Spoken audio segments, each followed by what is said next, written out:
한 가지 더 광고를 드립니다. 우리가 지금까지 잘 사용했던 옥상의 냉난방기가 수명을 다한 것 같아요. 지금 중단 상태에 있습니다. 그래서 여름인데 우리가 새로운 냉난방기가 설치될 때까지 좀 불편하시더라도 양해를 부탁드립니다. 기도하겠습니다. 하나님 아버지, 이 우중에도 저들을 보내셔서 주님 앞에 거룩한 예배를 드릴 수 있도록 인도하신 하나님, 삶의 자리마다 우리를 도우시되 환경이 얼마나 중요한지를 다시 한번 돌아봅니다. 집을 잃고 생명을 잃고 탄식하는 저 많은 사람들 앞에 오늘 우리에게는 이런 평화와 안식과 좌염을 주심으로 하나님 앞에 나와 예배드리는 이 시간도 감사하면서 우리의 마음속에 함께 아픔을 나누며 생각할 수 있는 귀한 시간 되기를 원합니다. 예배를 위하여 기도드린 장로님의 간구함을 우리가 들을 때마다 아멘으로 화답하며 그 하나님 앞에 응답이 이루어지기를 바라며 때를 따라 세우신 임마누엘 찬양대를 통해서 거룩한 성호를 찬양할 때 위에 계신 하나님 기쁨이 되고 영광 중에 계시며 저들의 은혜와 그리고 하나님의 사랑 가운데 공동체가 모여 예배드리는 이 모습을 기쁘시게 바라보시며 주의 거룩한 영으로 이 시간 임마누엘 하여 주시기를 간절히 원합니다. 종을 세우셔서 감사하옵고 준비된 말씀이 선포되는 곳에 하나님의 거룩한 영으로 깨닫게 하시고 우리 마음속에 새로운 신앙의 다짐과 결단을 주시옵소서. 우리 주님 예수 그리스도의 이름으로 기도드리옵나이다. 아멘. 책을 좀 띄워주세요. 같이 읽습니다. 누가 우리 교회를 옮겼을까? 오늘 비가 옵니다. 승수중앙교회에 교인된 우리들이 예배를 드리러 왔는데 이 교회가 없어요. 교인이 없는 것이 아니라 교회를 아예 옮겨버렸습니다. 갑자기. 오늘 이 책에서는 교회를 누가 옮겼느냐 하면은 하나님이 직접 옮기신 거예요. 자, 비가 오는데 어머니가 교회 없습니다. 오늘 예배는 끝났네. 돌아가실 분 손 한번 들어봐요. 우리 교회가 어디 갔지 하고 찾을 수 있는 분은 몇 분이나 될까요? 지금 교회가 없습니다. 비를 맞고 우산을 들고 우리 교회 어디 있을까 하고 지금 찾아다니시는 분 몇 분이나 됐을까요?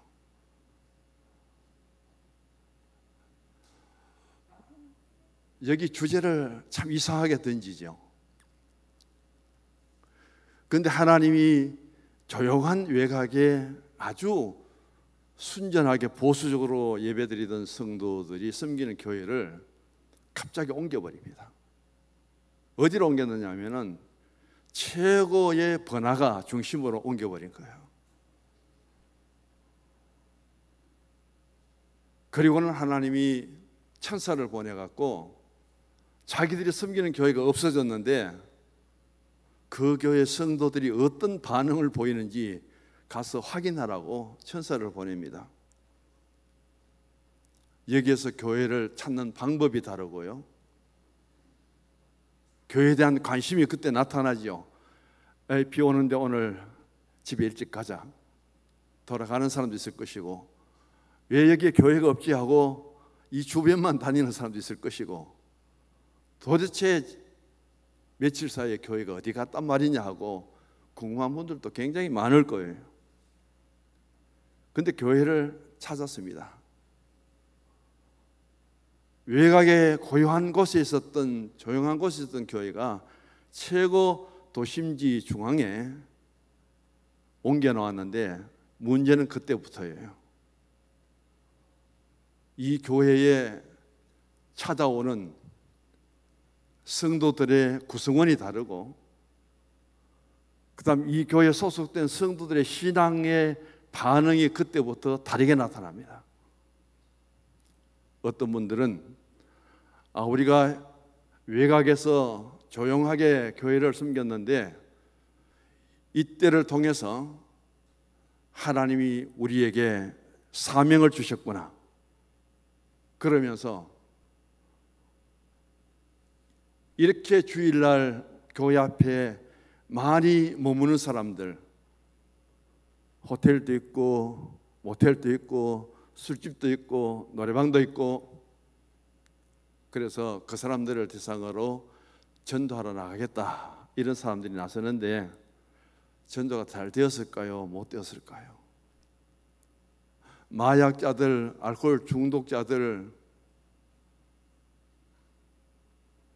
그리고 좋지 못한 곳에 근무하는 그런 여자분들을 전도하기 위해서 들어갔는데, 전도하러 간 사람들의 태반이 전도가 아니라 자기들이 그 속에 빨려 들어가 버리더라는 거예요.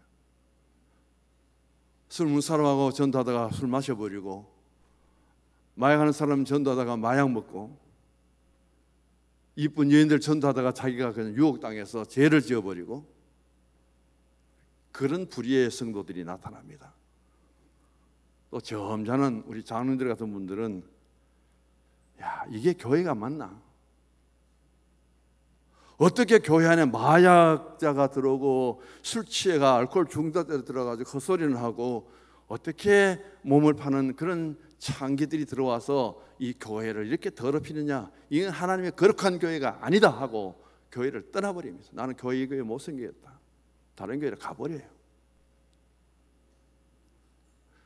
그런데 교회를 떠나지도 않고, 나는 새로운 전도 목표를 세우고 그 술집에 가서 전도하겠다고 나서지도 않고, 교회 안에서 자기 신앙을 성찰하면서 눈물로 기도하는 분이 있습니다. 내가 이 교회를 지킨다는 책임감을 갖고 교회 안에서 기도하고 찬송 부르고 그렇게 교회를 섬기는 중에 누가 오느냐?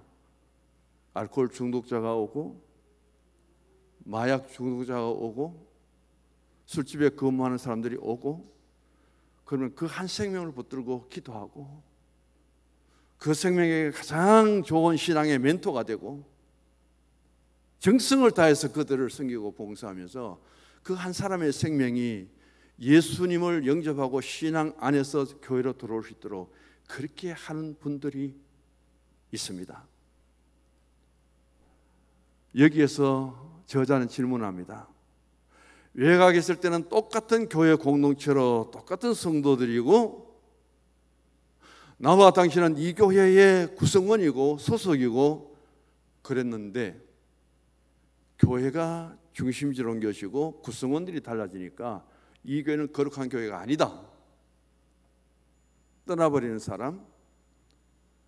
여기서 우리는 일반적인 사람이 아니라 그런 특수한 곳에서 종사하는 사람들도 우리 전도 대상이자고 들어가서 전도하는 데 같이 술 먹고, 전도하는 데 같이 마약 나누고, 전도하는 데 같이 그러다 보니까 내가 그 사람을 전도하는 것이 아니라 자기가 그 속으로 빠져들어 버리더라. 신앙도 잃어버리고 세상으로 가버리더라. 그런 모습을 보면서 성도들이 다 하나는 아니구나, 같은 신앙은 아니구나. 한 교회에서 주여 주여 하고 믿음으로 살아왔는데 환경이 바뀌니까 똑같은 신앙이 결코 아니었구나, 그것을 여기서 평가를 합니다. 그러면서 내리는 결론은 뭐냐 하면은, 가장 중요한 것은 예수님이다. 가장 중요한 것은 예수님이다. 어디든지 어떤 환경이든지 그게 문제가 아니라, 교회의 건물이 중요한 것이 아니라, 교회가 도심지에 있든지 외곽에 있든지 농촌에 있든지 교회가 그렇게 중요한 것이 아니다. 그 교회에 소속되고 신앙을 가진 성도 한 사람 한 사람의 믿음이 중요하다는 거예요. 그 믿음의 중심에 진정한 예수님을 모시고 있느냐, 주의 피로 값주고 사신 교회라는 그런 믿음을 갖고 있다면 나는 그 교회를 지켜야 될 책임이 있고, 주님이 내 안에 계셔서 이제는 내가 사는 것이 아니라 내 안에 그리스도가 사신다는 것을 믿고 그런 신앙으로 살아간다면 어디에 갖다 놔도 세상에 물들지 않고 자기 신앙을 지켜야 되는 것이고, 먼저 믿는 우리가 거룩한 신앙의 삶을 살아가는데 세상에서 술이 취해 오든지 세상에서 실패하고 낭패하고 돌아오든지 술집에서 오든지 나는 나의 신앙으로 그들을 품고 그들에게 예수의 사랑을 심어주고 그들을 가까이 멘토하면서 한 생명이 주님께로 돌아올 수 있도록 이끌 수 있는 그런 신앙의 사람은 과연 몇이나 될까? 그 사실을 아주 재미있게 수술해 놓은 책입니다. 네 사람의 인물을 등장해서 이런 갖가지 신앙의 반응들, 오늘 이 자리에 다 앉아있지만은 신앙은 다 똑같은 신앙이 아닙니다. 옆에 분 인사합시다. 신앙은 다 똑같은 신앙이 아니네요. 믿습니까? 하나님이 그렇게 우리들을 평가한다는 거예요. 왜 이 예화를 제가 먼저 서술로 드리냐 하면은 이스라엘 공동체를 한번 보시기 바랍니다. 430년 동안 나라를 잃어버립니다. 그리고 완전히 이국 땅인 애굽 땅에서 그들의 신분의 보장을 받은 것이 아니라 이들에게 주어진 신분은 종입니다. 노예입니다. 라암셋을 건축하기 위해서 그들은 흙을 이겨서 그리고 볏집을 섞어서 벽돌 만드는 중노동을 합니다. 지금도 그 지역에 성지순례를 가보면은 집을 썰어서 흙같이 섞은 모습이 아직도 그대로 남아있거든요. 그 성틀을 짚던 모습이요. 그런 그들을 하나님이 애굽 땅에 10가지 재앙을 내리면서까지 선택된 백성들을 홍해를 건너서 이제 광야 길로 나가게 합니다. 이 공동체가 가장 하나님 앞에 하나 되었던 때가 언제냐면은 홍해를 건널 때예요. 홍해를 건널 때의 모습은 어린아이로부터 어린이까지 그 결과를 보면 압니다. 오늘 본문에 출애굽기 15장인데 출애굽기 15장 1절 이하를 보시면은 모세의 노래가 나오고 그 다음에 미리암의 노래가 나옵니다. 예수님이 땅에 오실 때에 가장 큰 찬양되는 천군 천사의 하늘로부터 들려오는 그 찬양이었다면은 이 땅에서 가장 하나님께 높이 올려드리고 공동체가 하나 되어서 위대한 찬양을 올렸던 현장은 홍해를 건넌 이후에 모세가 주동이 되고 미리암이 주동이 되어서 불렀던 이 찬양대예요.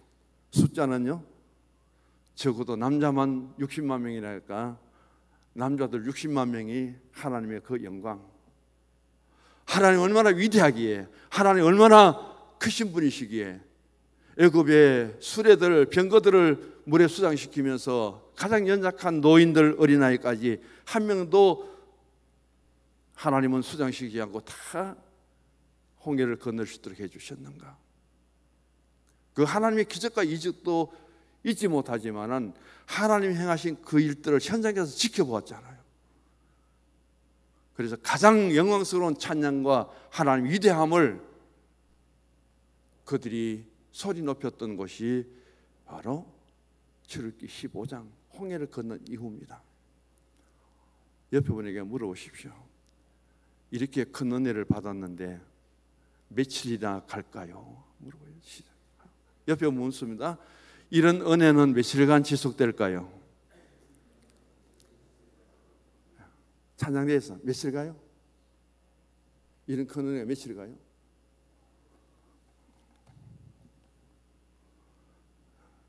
백명옥 집사님 고개만 흔들지 말고 며칠간 가요? 자, 우리 오늘 22절 한 절만 읽어봅시다.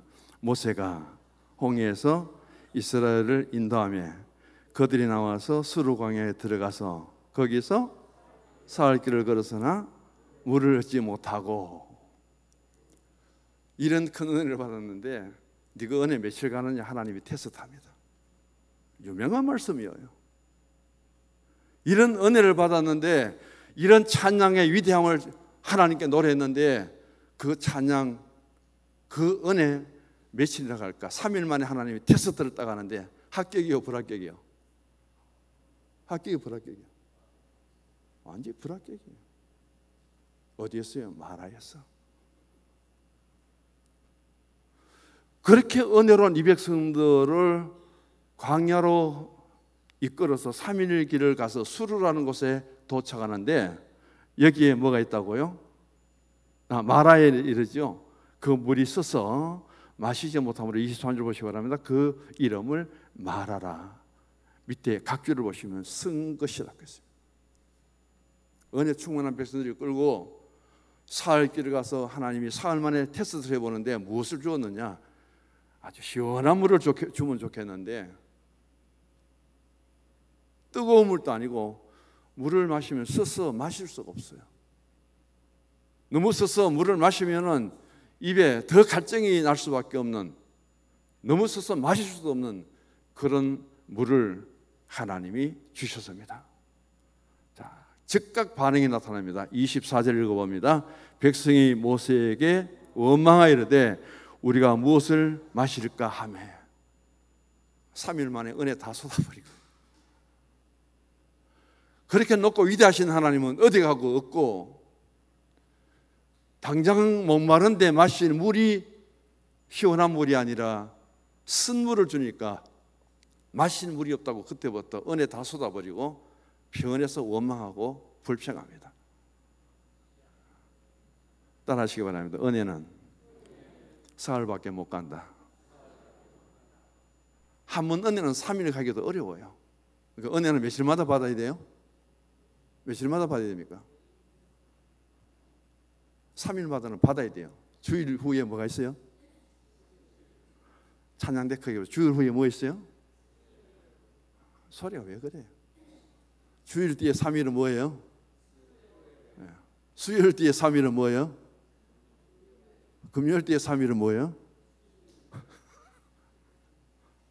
할렐루야.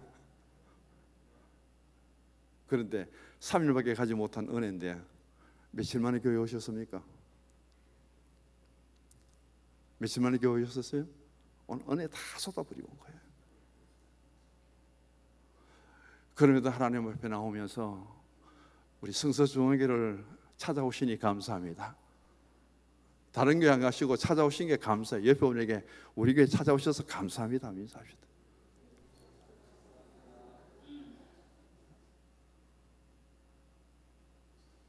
오늘도 찾아 나오지 못한 분들 찾아 나올 때, 우리가 찾아갈 때 우리는 그들의 멘토가 되어야 되는 거예요. 나의 신앙의 자리를 지키고 나의 교회를 섬기는 오늘의 이 신앙에서 왜 그들이 교회를 떠났는가? 그리고 방황하다 돌아왔을 때 그들의 모습, 우리가 어떻게 해야 될 책임감을 다시 한번 여기서 공감해 볼 수 있기를 원합니다. 우리에게 소망이 있는데 그 소망이 하나님의 나라라고 볼 때요, 그 소망이 우리에게 언제 이루어질지는 몰라도 종말이라는 것은 자기 자신에게 가장 먼저 주어집니다. 세상에 종말이 오기 전에 나에게 종말이 먼저 오는 거예요. 언제? 내가 죽으면 나의 인생의 종말은 끝이에요. 그런 가운데 우리는 어떤 신앙의 생활을 하느냐, 그게 대단히 중요하잖아요. 자, 그렇다면은 오늘 그렇게 하나님 앞에 은혜를 체험합니다. 어린아이로부터 어른이기까지 홍해를 건너는 그 순간순간들의 모습은 어떻게 하나님이 바닷물을 벽처럼 쌓으시고 바다를 육지처럼 만드시고 건너올 수 있도록 해주셨을까? 택한 하나님 백성들은 어린아이부터 노인이기까지 한 사람도 물에 빠지지 않고 다 건너오게 한 다음에 애굽은 군대를 동원하고 마차를 동원해서 들어온데도 그 벽으로 쌓았던 물을 그냥 하나님이 무너뜨려서 수장 다 시켜버리고, 그런 구원의 흔적이 어디에서 볼 수 있겠어요? 그런 구원의 광경을 어디에서 볼 수 있겠습니까? 그래서 넘치도록 하늘이 터져나가도록 그렇게 구원의 하나님을 찬양했던 이들이 이 땅에 살면서 한 모금에 물이 없다고 불평하고 원망하는 것이 인간이에요. 사람의 믿음이 어디까지 갈 것 같아요? 내 믿음이 어디까지 미칠 것 같아요? 그런 우리 사람들을 하나님이 바라보십니다. 내가 택한 백성인데 그때까지만 하나님이 어떤 규례나 율법도 주지 않았어요. 그렇게 큰 구원의 하나님을 경험하고 체험하고도 마실 물이 없다고 저렇게 원망하고 불평하는 저 백성들을 어떻게 내가 가나안 땅에 그대로 들어갈 수 있도록 하겠는가? 아니라는 겁니다. 그래서 하나님은 거기서부터 광야에서 이 백성들이 하나님의 말씀을 온전히 따르고 순종하고, 그리고 하나님 앞에 높고 위대하심을 찬양하고 하나님은 나의 하나님이시고 나는 하나님의 백성이라는 그런 믿음의 고백을 할 때까지 이들을 가나안 땅에 보내서는 안 되겠다. 내가 훈련을 시켜야 되겠다. 그렇게 작정하고 은혜 받은 거 사흘 만에 쏟아버렸는데, 사흘 만에 쏟아버린 불평 원망을 하나님 40년 동안 갚아줍니다. 은혜 받기도 어렵지만은요, 한편으로는 굉장히 쉽지만은요, 은혜를 잃어버리고 다시금 은혜 자리 회복하기까지는 얼마나 힘들고 어려운지 우리 신앙 속에서 다시 한번 점검해 봐야 됩니다. 사흘을 견디지 못하는 은혜 받은 그 우리의 신앙을 갖고 일주일 동안 기도 한번 안 하시다가, 찬송 한번 안 부르시다가, 주일날 성경책을 들고 여기 가서 예배를 드리는 우리의 모습은 영적으로 굉장히 메말라 있습니다. 하나님을 높이 찬송하고 싶은 그런 마음도 없어요. 더 갈급한 마음으로 하나님께 기도하고 싶은 그런 마음도 없어요. 평범하게 살아왔으니까 그냥 예배 자리에 내가 참석했습니다 하고 예배 마치면 내 할 일 다 한 것처럼 돌아가서 또 일상생활로 돌아가는 거예요. 이런 생활이 되어서는 안 된다는 거죠. 오늘 마라의 선물에서 우리에게 주어지는 것은 무엇이에요? 이 물 한 모금 마실 것이 없어서 하나님 앞에 원망하는 이 백성, 은혜 안 받은 사람 아니에요. 애굽 땅에서 불평 원망하면 이해가 됩니다. 여기에 오늘 마라에서 있었던 이 사건 앞에 모인 백성들은 전부 은혜를 체험한 사람이에요. 은혜 중에서 가장 큰 은혜를 체험한 사람입니다. 그 은혜를 체험한 사람들이 육신적으로 마실 물이 없다고 원망해 버리죠. 그뿐 아닙니다. 얼마나 그들에게는 삶의 현장에서 좌절하고 실족하고 있느냐는 거예요.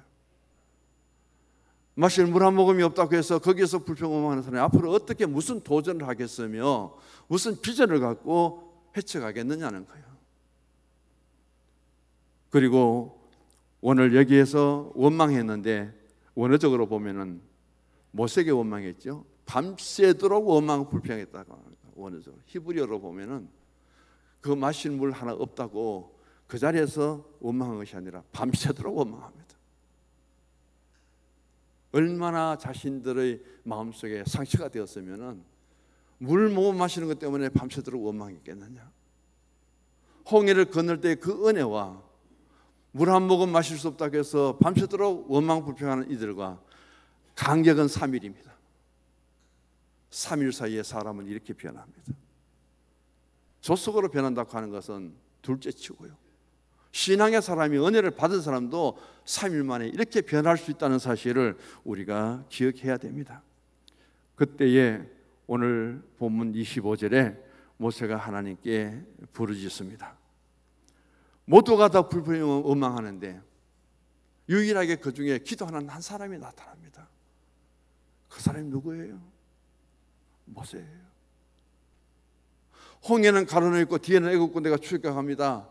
우리가 여기서 앞에 가도 물에 빠져 죽고 뒤돌아서도 애굽 군대에게 죽는 건데 우리는 여기서 죽는 거라 불평 원망이 하늘을 치솟을 때에 거기에서 하나님이 어떻게 하는가 잠잠하게 하나님이 하신 일을 지켜보라고 홀로 기도한 사람이 누구냐? 모세예요.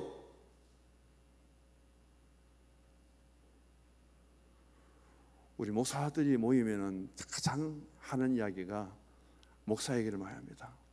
분당 우리의 이찬수 목사님을 가장 많이 하는데 거기 가면 설교 시간 처음부터 마칠 때까지 꾸중만 들어요. 한번 설교 한번 들어보십시오.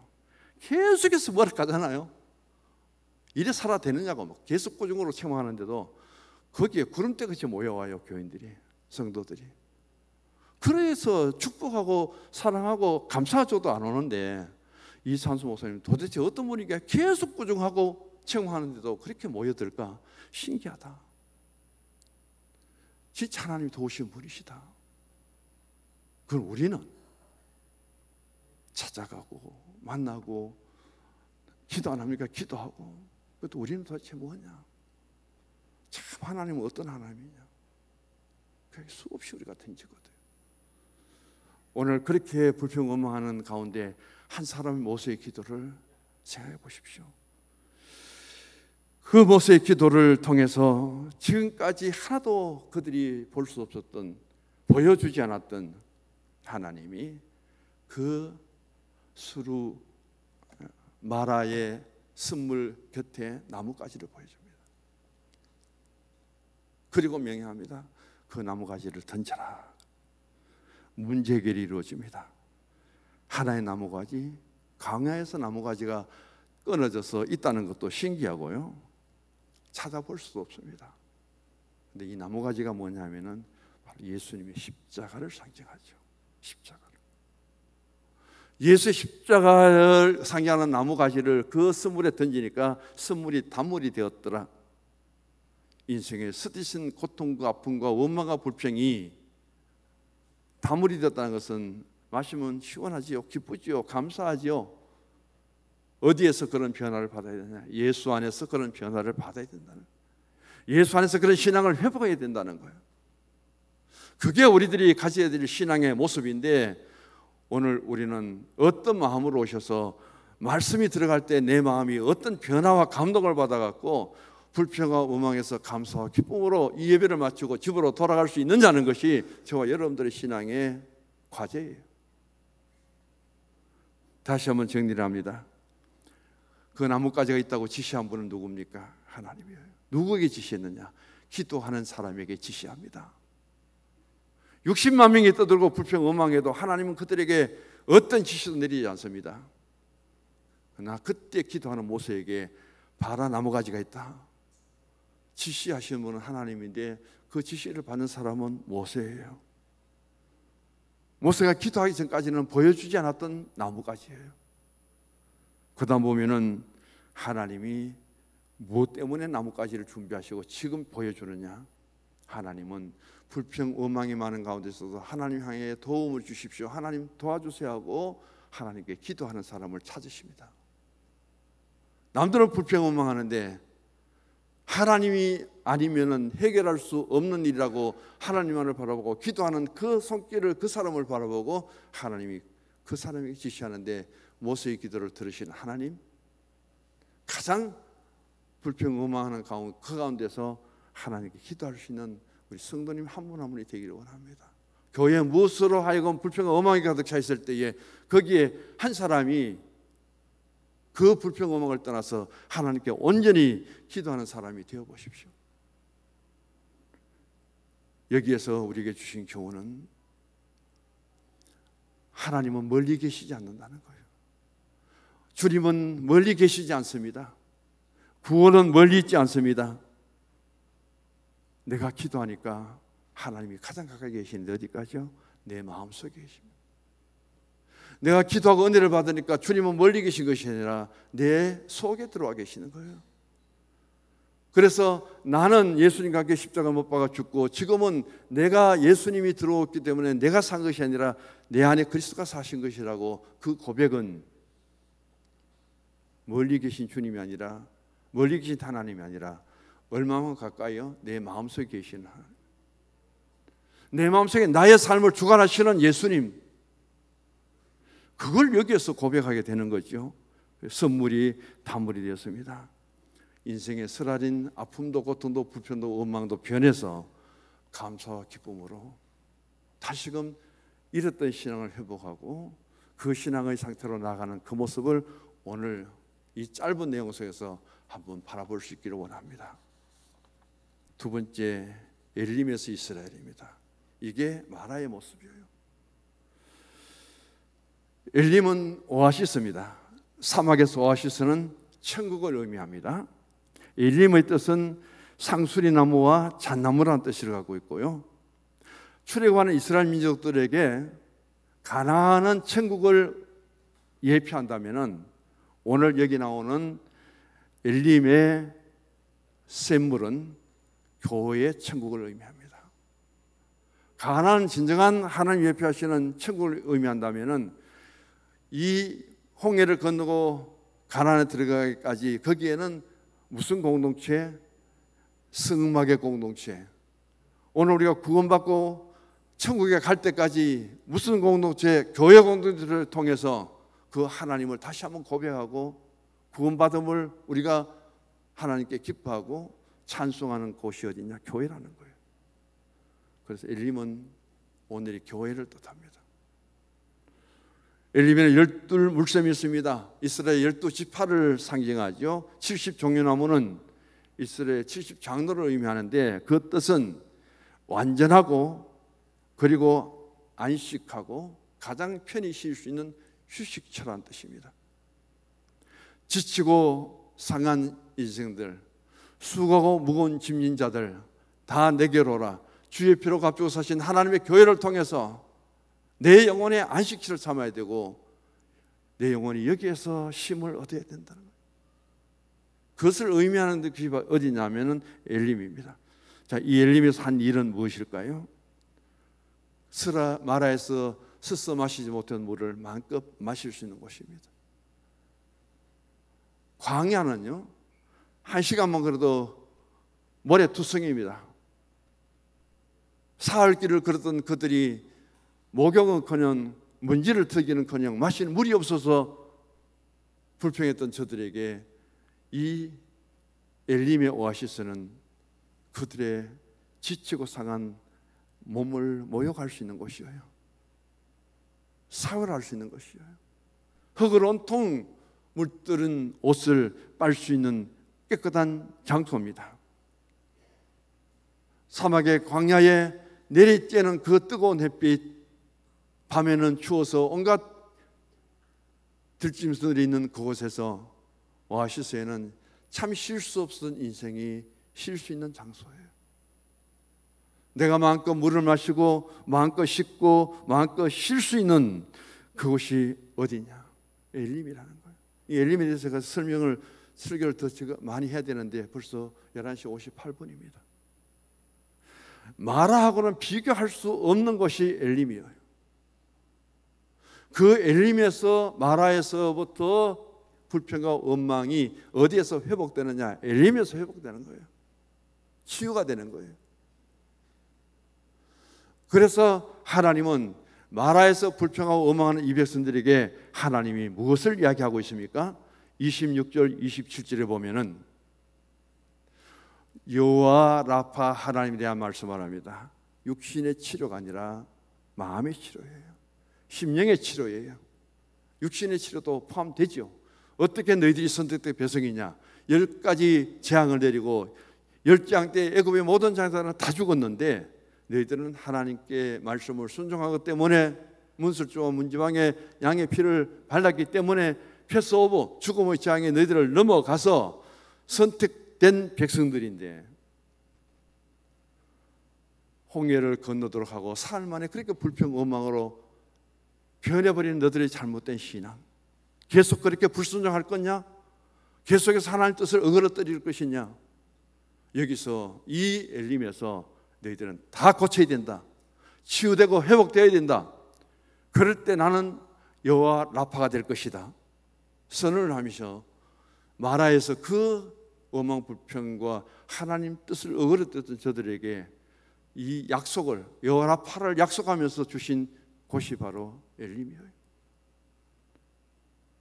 오늘 우리가 엘림에 이르기까지는 여기 나오는 마라에서부터 구원받은 우리가 가장 감격스러운 신앙의 자리에서 하나님 찬송하는 그 자리에서 사흘 또 그 은혜를 지속하지 못하고 불평 원망으로 빠져버린 당신들에게